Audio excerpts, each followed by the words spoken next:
Hello aspirants, welcome back to short tricks. ഇന്ന് നമുക്ക് last year SSC CGL ചോദിച്ചൊരു tricky question നോക്കിയാലോ.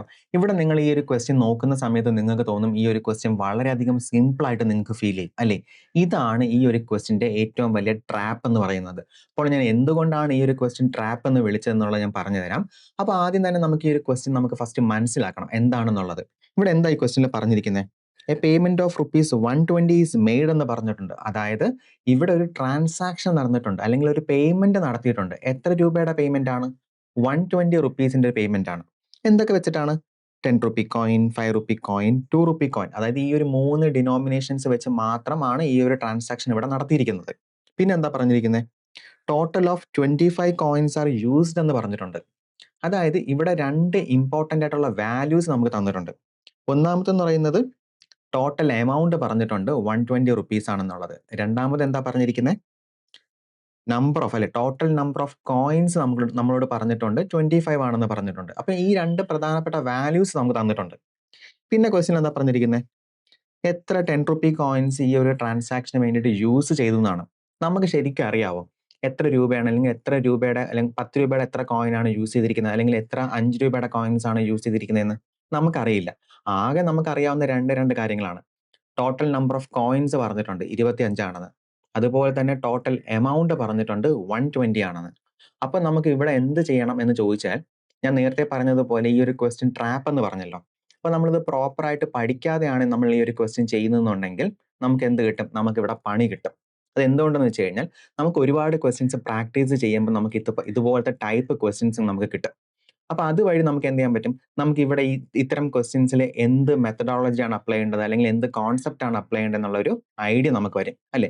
അപ്പൊ ഇവിടെ നിങ്ങൾക്ക് ഈ ഒരു ക്വസ്റ്റ്യൻ ചെയ്യണമെന്നുണ്ടെങ്കിൽ ഇവിടെ നിങ്ങൾക്ക് രണ്ട് കാര്യങ്ങൾ നിങ്ങൾക്ക് അറിഞ്ഞിരിക്കണം. ആദ്യത്തേതെന്ന് പറയുന്നത് ഇവിടെ ഇക്വേഷൻസ് വെച്ച് മാത്രമായിരിക്കും എന്ത് ചെയ്യാൻ പറ്റുന്നത്? ഈ ഒരു ക്വസ്റ്റ്യൻ നമുക്ക് സോൾവ് ചെയ്യാൻ പറ്റുന്നത്. അതിനോടൊപ്പം തന്നെ ഇക്വേഷൻസ് യൂസ് ചെയ്യുന്നതിനോടൊപ്പം തന്നെ നമ്മൾ ഇവിടെ എന്തും കൂടെ അപ്ലൈ ചെയ്യേണ്ടി വരും? ഇവിടെ നമ്മൾ ഓപ്ഷൻസും കൂടി അപ്ലൈ ചെയ്യേണ്ടി വരും. അല്ലെങ്കിൽ നമുക്ക് എന്ത് ചെയ്യാൻ പറ്റില്ല? നമുക്ക് ഈ ഒരു സമ്മ് ഇവിടെ സോൾവ് ചെയ്യാൻ പറ്റില്ല. ഭയങ്കര ബുദ്ധിമുട്ടായിരിക്കും. അതുകൊണ്ടാണ് ഞാൻ നേരത്തെ പറഞ്ഞ ട്രാപ്പ് ആണെന്ന് പറഞ്ഞത്. കാരണം നമ്മൾ പ്രോപ്പറായിട്ട് പഠിച്ചിട്ടില്ലെങ്കിൽ നമ്മൾ എന്ത് ചെയ്യും? നമ്മൾ അറിയാണ്ട് പോയി ഈ ഒരു ക്വസ്റ്റ്യൻസ് തലവെച്ച് കൊടുക്കും. നമ്മുടെ ടൈം പോകും. അപ്പൊ നമുക്ക് മറ്റൊരു ക്വസ്റ്റ്യൻ ചെയ്യുന്ന ഒരു സമയമായിരിക്കും നമുക്ക് എന്ത് ചെയ്യുന്നത്? ഈ ഒരു ക്വസ്റ്റ്യൻ വഴി പോകുന്നത്. പക്ഷേ നിങ്ങൾ പ്രോപ്പറായിട്ട് നിങ്ങൾ പഠിച്ചിട്ടുണ്ട്, നിങ്ങൾ ഒരുപാട് ക്വസ്റ്റ്യൻസ് പ്രാക്ടീസ് ചെയ്തിട്ടുണ്ടെങ്കിൽ ഇത് നിങ്ങൾക്ക് അനുഗ്രഹമാണ് അല്ലെ. കാരണം എക്സാമിനറിന് അറിയാം എപ്പോഴും 3 കാറ്റഗറി ഓഫ് സ്റ്റുഡൻസ് ആയിരിക്കും എപ്പോഴും എക്സാം എഴുതാൻ വരുന്നത്. ഒന്നെന്ന് പറയുന്നത് ഒട്ടും പഠിക്കാതെ വരുന്ന സ്റ്റുഡൻസ്, വെറുതെ പോയി കറക്കി കുത്തുന്നത്. രണ്ടാമത്തേന്ന് പറയുന്നത് എന്തെങ്കിലും കുറച്ച് പഠിച്ചിട്ടുണ്ടാവും, പക്ഷെ പ്രോപ്പറായിട്ട് പഠിച്ചിട്ടുണ്ടാവില്ല. അവർക്ക് വേണ്ടിയിട്ടുള്ള കെണിയാണത്. മൂന്നാമത്തെ സ്റ്റുഡൻസ് എന്ന് പറഞ്ഞാൽ എന്താണ്? അവർ പ്രോപ്പറായിട്ട് ഈ പറയുന്ന ആപ്റ്റിറ്റ്യൂഡ് നന്നായിട്ട് പഠിച്ചിട്ടുണ്ടാവും, നന്നായിട്ട് പ്രാക്ടീസ് ചെയ്തിട്ടുണ്ടാവും. അവർക്ക് ഈ പറയുന്ന ക്വസ്റ്റ്യൻസ് ഒക്കെ അവർ കണ്ടിട്ടുണ്ടാവും. അങ്ങനെയുള്ളവർക്ക് എന്ത് ചെയ്യാൻ പറ്റും? ഇത് പുഷ്പം പോലെ പെട്ടെന്ന് നിങ്ങൾക്ക് ചെയ്യാനും പറ്റും. ഞാൻ പറഞ്ഞത് ക്ലിയർ ആയല്ലോ. അപ്പൊ നമുക്കിവിടെ നോക്കാം. ഞാൻ നേരത്തെ പറഞ്ഞതുപോലെ തന്നെ ഇവിടെ നമുക്ക് എന്തുകൊണ്ട് പറ്റുള്ളൂ? ഇക്വേഷൻസ് വെച്ചാലേ പറ്റുള്ളൂ. അപ്പൊ ഇക്വേഷൻസ് വെക്കാൻ വേണ്ടിയിട്ട് നമുക്ക് ആകെ അറിയാവുന്ന കാര്യം എന്താണ്? നമ്പർ ഓഫ് കോയിൻസ് നമുക്കറിയാം. ടോട്ടൽ നമ്പർ ഓഫ് കോയിൻസ് എന്താണ്? 25 ആണ്. അപ്പൊ നമുക്ക് എത്ര 10 രൂപയുടെ കോയിൻ ഉണ്ടെന്നോ 5 രൂപയുടെ കോയിൻ ഉണ്ടെന്നോ മീൻസ് 2 രൂപയുടെ കോയിൻ ഉണ്ടെന്നോ അറിയില്ല. പക്ഷെ ഇത് മൂന്നും കൂടെ കൂട്ടുമ്പോൾ എത്ര വരും? 25 വരും എന്നറിയാം. അങ്ങനെയാണെങ്കിൽ എനിക്ക് ഇങ്ങനെ എഴുതിക്കൂടെ? X plus y plus z എന്ന് പറയുന്നത് 25 ആണെന്ന്. അതായത് ഞാൻ എക്സിന് എന്ത് ചെയ്തു? അല്ലെ 10 രൂപയുടെ കോയിന് ഞാൻ എക്സ് എന്ന് പറഞ്ഞു കൊടുത്തു. 5 രൂപയുടെ കോയിന് ഞാൻ എന്ത് ചെയ്തു? വൈ എന്ന് പറഞ്ഞു വിളിച്ചു. 2 രൂപയുടെ കോയിനുകളെ ഞാൻ എന്ത് ചെയ്തു? സെഡ് എന്ന് പറഞ്ഞ് വിളിച്ചു. കാരണം എനിക്ക് അറിയില്ല ഓരോന്നും എത്ര ഉണ്ടെന്ന്. ആകെ അറിയാവുന്ന ഇത് മൂന്നും കൂടെ കൂട്ടുമ്പോൾ 25 ആണെന്ന് അറിയാം. ഇത് ക്ലിയർ ആയല്ലോ നിങ്ങൾക്ക്. അപ്പോൾ ഫസ്റ്റ് ഇക്വേഷൻ കിട്ടി. ഈ രണ്ടാമത്തെ പറയുന്നത് എന്താണ്? ടോട്ടൽ എമൗണ്ട് പറഞ്ഞിട്ടുണ്ട്. എത്രയാണെന്ന് പറഞ്ഞിരിക്കുന്നത്? 120 ആണെന്ന് പറഞ്ഞിട്ടുണ്ട്. നിങ്ങൾ ആലോചിച്ച് നോക്കിക്കേ, ഓരോരോ 10 രൂപയുടെ കോയിനും 10 രൂപയുടെ മൂല്യം ഉണ്ടാകില്ലേ, അല്ലെങ്കിൽ വാല്യൂ ഉണ്ടാകില്ലേ? അതായത് നമ്മുടെ കയ്യിൽ ഇപ്പൊ 2 10 രൂപയുടെ കോയിൻ ആണെന്ന് വിചാരിച്ചോളൂ. 10 രൂപയുടെ 2 കോയിനേ ഉള്ളൂ. അങ്ങനെയാണെങ്കിൽ അതിന്റെ വാല്യൂ എന്താണ്? 10 × 2 20 ആയിരിക്കും. ഇനി 10 രൂപയുടെ 4 കോയിൻ ആണെങ്കിലോ എന്തായിരിക്കും വരുന്നത്? 40 ആയിരിക്കും. അങ്ങനെയാണെങ്കിൽ നമുക്കറിയാം ഓരോരോ 10 രൂപയുടെ കോയിനും 10 രൂപയുടെ മൂല്യം ഉണ്ടെന്ന് അറിയാം. അങ്ങനെയാണെങ്കിൽ ഇവിടെ ഈ 120 വരാനായിട്ട് എന്തായിരിക്കും വരുന്നത്? അല്ലേ, ഇൻറ്റു 10 ആയിരിക്കില്ലേ? കാരണം നമുക്ക് നമ്പർ ഓഫ് കോയിൻസ് നമുക്ക് അറിയില്ല. അതുകൊണ്ടാണ് നമ്മൾ നമ്പർ ഓഫ് കോയിൻസ് നമ്മൾ എക്സ് എന്ന് വിളിച്ചത്. അപ്പൊ എത്രയാണോ കോയിൻസ് അല്ലെങ്കിൽ എത്ര 10 രൂപയുടെ കോയിൻ ഉണ്ടോ ആ 10 രൂപയുടെ കോയിൻ എന്ത് മൂല്യമുണ്ട്? 10 രൂപയുടെ മൂല്യങ്ങളുണ്ട്. ഇത് ക്ലിയർ ആയല്ലോ. അപ്പൊ 10x ആയി. പ്ലസ് എന്താണ്? വൈയുടെ നമുക്കറിയില്ല, അതുകൊണ്ട് നമ്മൾ എന്ത് ചെയ്തു? 5y എന്ന് ഇട്ടു. ഇവിടെ എന്തായിരിക്കും വരുന്നത്? 2z വരും. Is equal to 120, right? ഇത്രയും നമുക്ക് കിട്ടി. അപ്പോൾ ഫസ്റ്റ് ഇക്വേഷൻ കിട്ടി, സെക്കൻഡ് ഇക്വേഷൻ കിട്ടി. നിങ്ങൾ ഇവിടെ നോക്കിക്കാം, മാത്സിൽ ഒരു റൂൾ ഉണ്ട്. അതായത് ഇവിടെ നമുക്ക് എത്ര അൺനോൺ ഉണ്ട് നോക്കിക്കാം നിങ്ങൾ, അല്ലെ? 1, 2, 3, അല്ലെ? 3 അൺനോൺ ഉണ്ട്. അപ്പൊ 3 അൺനോൺ കണ്ടുപിടിക്കണമെന്നുണ്ടെങ്കിൽ നമുക്ക് ഇവിടെ എന്ത് വേണം? നമുക്ക് 3 ഇക്വേഷൻസ് വേണം. നമുക്ക് ആകെ ഉള്ളത് എന്താണ്? 2 ഇക്വേഷൻസ് ആണ്. ശരിക്കും പറഞ്ഞാൽ നമുക്ക് 2 അൺനോൺ ആയിരുന്നെങ്കിൽ നമുക്ക് എന്ത് ചെയ്യാൻ പറ്റുമായിരുന്നു? നമുക്ക് ഈ 2 ഇക്വേഷൻസ് വെച്ചിട്ട് നമുക്ക് പാട്ടും പാടി നമുക്കിത് സോൾവ് ചെയ്തിട്ട് പോകാമായിരുന്നു. പക്ഷെ ഇവിടെ എന്താണ്? ഇവിടെ 3 അൺനോൺ ആണ് തന്നിരിക്കുന്നത്. അപ്പൊ 3 അൺനോൺ ആയതുകൊണ്ട് തന്നെ നമുക്കിത് ചെയ്യാനായിട്ട് ഇച്ചിരി ബുദ്ധിമുട്ടാണ്. അപ്പം ഇവിടെയാണ് നമുക്ക് എന്ത് വേണ്ടത്? നമ്മുടെ ആപ്റ്റിറ്റ്യൂഡ് സ്കില്ല് പുറത്തെടുക്കേണ്ടത്. കാരണം നമ്മൾ ഇതെന്ന് പറയുന്നത് മാത്സ് ക്ലാസ്സിലല്ല വന്നിരിക്കുന്നത്, അല്ലേ? നമ്മൾ കോമ്പറ്റേറ്റീവ് എക്സാംസ് ആണ് എഴുതാനായിട്ടിരിക്കുന്നത്. അപ്പോൾ ഇവിടെ നമ്മൾ എന്ത് വേണം? നമ്മുടെ ശരിക്കും നമ്മുടെ ആപ്റ്റിറ്റ്യൂഡ് സ്കില്ല് നമ്മൾ പുറത്തെടുക്കണം. അപ്പോൾ നോക്കുന്ന സമയത്ത് ഇവിടെ കുറേ കാര്യങ്ങൾ കിടപ്പുണ്ട്. നമുക്ക് കണ്ടുപിടിക്കേണ്ടത് എന്താണ്? 10 രൂപയുടെ കോയിൻസ് എത്രയാണെന്നാണ്.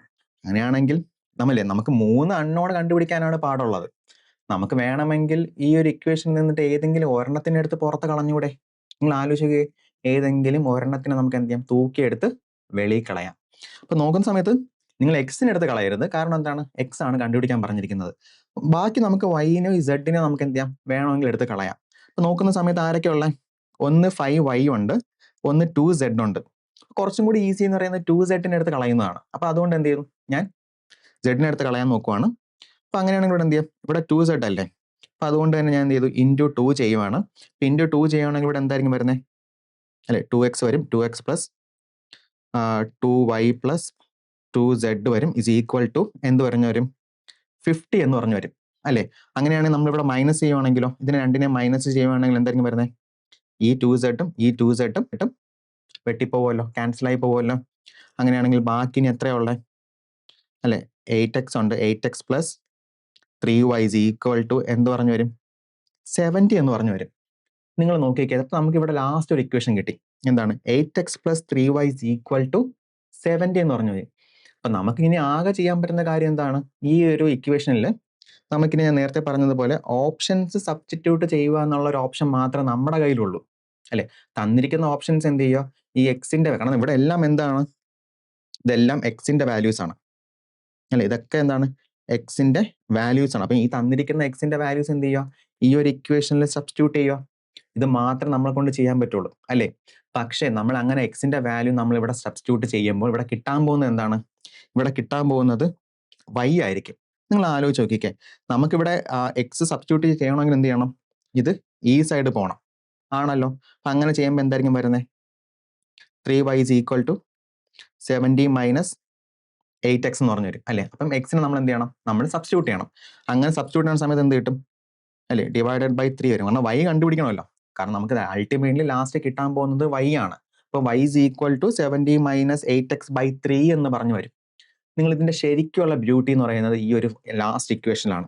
നിങ്ങൾ നോക്കിക്കേ, ഇവിടെ ഇങ്ങനെ വരണമെന്നുണ്ടെങ്കിൽ, അല്ലെ, y എന്ന് പറയുന്നത് എന്തായിരിക്കും? 70 മൈനസ് 8x ബൈ 3 എന്ന് പറയും. ഇവിടെയാണ് ഞാൻ നേരത്തെ പറഞ്ഞ ആപ്റ്റിറ്റ്യൂഡിന്റെ സ്കില്ലും വരുന്നത്.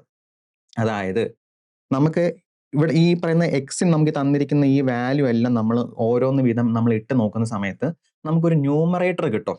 അതായത് ഈ ഒരു പാർട്ട്, അല്ലേ? അപ്പൊ എന്താണോ കിട്ടുന്ന ന്യൂമറേറ്റർ, ആ ന്യൂമറേറ്റർ എന്തുകൊണ്ട് ഡിവൈഡ് ആവണം? ഈ 3 കൊണ്ട് ഡിവൈഡ് ആവണം. ഇപ്പൊ കുറച്ച് പേർക്കെങ്കിലും കത്തിയിട്ടുണ്ടാവും. അതായത് കാരണം നമുക്ക് കണ്ടുപിടിക്കേണ്ട എന്താണ്? y ആണ്. y എന്ന് പറയുന്നത് എന്താണ്? നമ്പർ ഓഫ് കോയിൻസ് ആണ്, അല്ലെ? y എന്ന് പറയുന്നത് നമ്പർ ഓഫ് കോയിൻസ് ആണ്. എപ്പോഴെങ്കിലും ഈ നമ്പർ ഓഫ് കോയിൻസ് എന്ന് പറയുന്നത് ഹോൾ നമ്പർ ആകാണ്ടിരിക്കും. അതായത് 5.5 കോയിൻ, 6.5 കോയിൻ, 7.5 കോയിൻ എന്ന് പറഞ്ഞു വരോ? ഇല്ല. കോയിൻ എപ്പോഴും എന്ത് തന്നെയാണ്? 8 കോയിൻ, 10 കോയിൻ, അല്ലേ? എപ്പോഴും ഒരു ഹോൾ നമ്പർ തന്നെ ആയിരിക്കും. അങ്ങനെയാണെങ്കിൽ എന്താണോ തന്നിരിക്കുന്ന ഈ എക്സ് ഈ ന്യൂമറേറ്ററിൽ ഇട്ട് നമുക്ക് കിട്ടുമ്പോൾ നമുക്ക് എന്ത് ചെയ്യണം?